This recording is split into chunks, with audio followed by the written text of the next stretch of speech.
ప్రపంచంలో ఉండే ప్రతి రాయికి ఏదో ఒక కెమికల్ రియాక్షన్ ఉంటుంది. అయితే ప్రపంచంలో ఉండే ప్రతి రాయి పెరగాలి కదా అని మీకు డౌట్ రావచ్చు. ఈ డౌట్ మీకు వచ్చినట్లయితే మీరు కరెక్టే. ప్రపంచంలో ఉండే ప్రతి రాయి పెరుగుతుంది. వాటి కెమికల్స్లో ఉండే క్వాంటిటీ ఆధారంగా వాటి పెరుగుదల ఉంటుంది.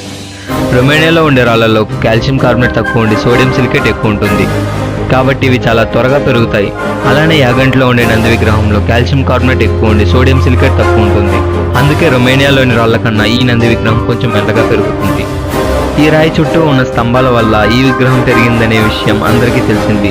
లేకపోతే ఆ విషయం కాలగర్భంలో కలిసిపోయి ఉంటుంది. ఇక మన సరౌండింగ్స్లో ఉన్న రాళ్లల్లో ఈ కెమికల్స్ ఇంకా తగ్గడం వల్ల ఇవి ఇంకా మెల్లగా పెరుగుతాయి.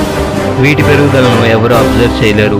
ఎందుకంటే ఈ యాగంటిలోని నంది సంవత్సరానికి 2 నుంచి 3 మిల్లీమీటర్లు పెరిగితే మన చుట్టూ ఉండే మామూలు రాళ్ళు సంవత్సరానికి కొన్ని నానోమీటర్లు మాత్రమే పెరుగుతాయి.